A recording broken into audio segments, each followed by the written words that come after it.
कुछ कथाएं ऐसी होती हैं जिनका मूल उद्देश्य केवल मनोरंजन नहीं, अपितु आपको एक प्रश्न के साथ छोड़ जाना है। क्यों? आखिर क्यों हुआ ये? ऐसा क्यों होता है? क्या किसी ने इसे रोका नहीं? अगर कोई समस्या है तो या तो आप उससे समझौता कर सकते हैं या आप उसका डटकर सामना कर सकते हैं।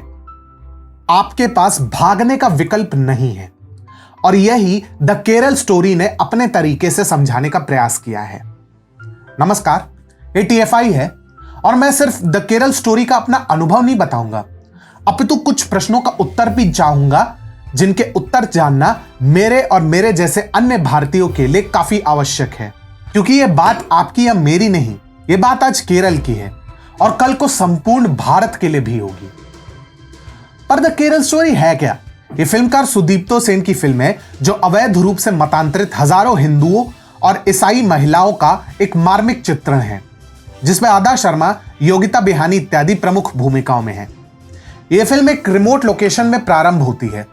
ISI से जुड़ी एक महिला लड़ाकू को हिरासत में लेकर कुछ अफगान एजेंट एक लोकेशन पर जाते हैं जहां पर पूरी प्रक्रिया की निगरानी एक अमेरिकी जासूस एजेंसी कर रही है।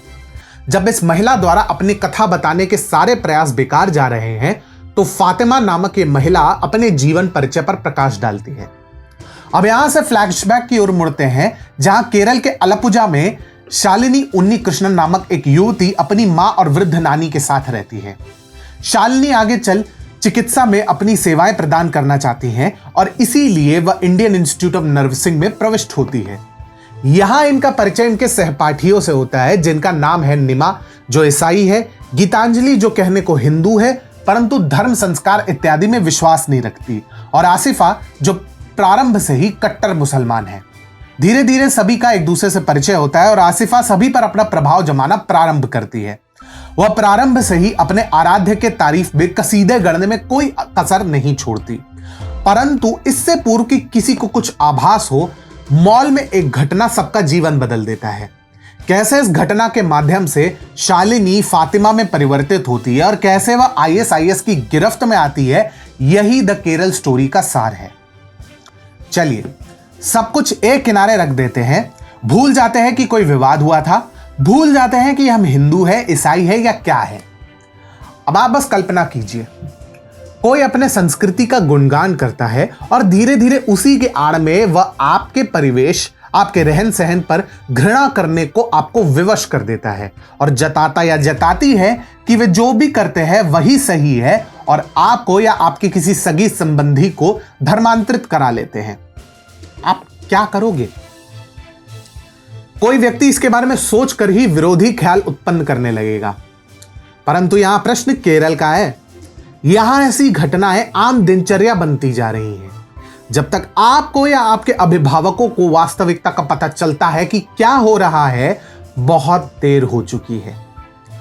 आप कोई व्यक्ति नहीं हो, कुछ घृणित अवसरवादियों के हाथ का मोहरा हो। आप आंकड़ों पे जूझ सकते हो, आप इनके तौर तरीकों, विशेषकर शारीरिक संबंध बनाने की मंशा पर प्रश्न कर सकते हो, परंतु क्या आप इस बात को नकार कर कह सकते हो कि यह सब ढकोसला है, इससे कुछ नहीं होता, ऐसा कुछ नहीं होता? चलिए इसे भी जाने दीजिए। जब कोई अपने संस्कृति को श्रेष्ठ बताकर आपके अस्तित्व और आपकी संस्कृति का उपहास उड़ाए तो क्या यह आपको स्वीकार्य है? अवश्य नहीं होगा ना।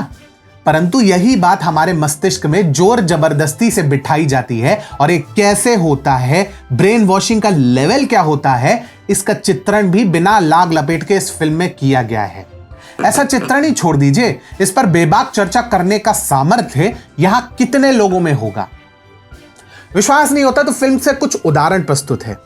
शालिनी का धर्मांतरण कराकर जब उसका निकाह कराया जाता है तो उसकी मां यह खबर सुनते ही भागी भागी उसका हाल जानने आती है। जिस तरह भीगते हुए बारिश में अपने बच्ची में आए परिवर्तन को देखती है और कैसे उन्हें वहां से दुरदुराया जाता है, उसे देखकर कोई भी अविचलित नहीं रह पाएगा।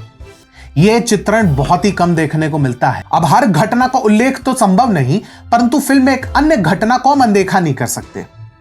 जब ISIS में फातिमा को भेजा जाता है और उसे इधर से उधर एक यौन दासी के रूप में घुमाया जाता है तो एक समय वह अपने शिशु के लिए भोजन मांगती फिरती है और उसे वो भी नहीं दिया जाता। किसी भांति एक अन्य पीड़िता से उसे कुछ राशन मिलता है और वह अपने संबंधियों से भी किसी तरह बात कर लेती है, परंतु कुछ ही समय बाद उस पीड़िता का पति उसे घसीटते हुए ले जाता है और फिर गोली मारकर हत्या कर देता है।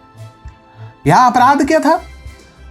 उस यौन दासी ने एक अन्य महिला के नवजात शिशु को भोजन खिलाने का दुस्साहस किया। चलो हम ये मान लेते हैं कि जो वामपंथी कह रहे हैं इस फिल्म के बारे में सब सच है, ये केरल की नकारात्मक छवि पेश कर रहा है। ये भी मान लेते हैं कि 32,000 महिलाओं का आंकड़ा फर्जी है।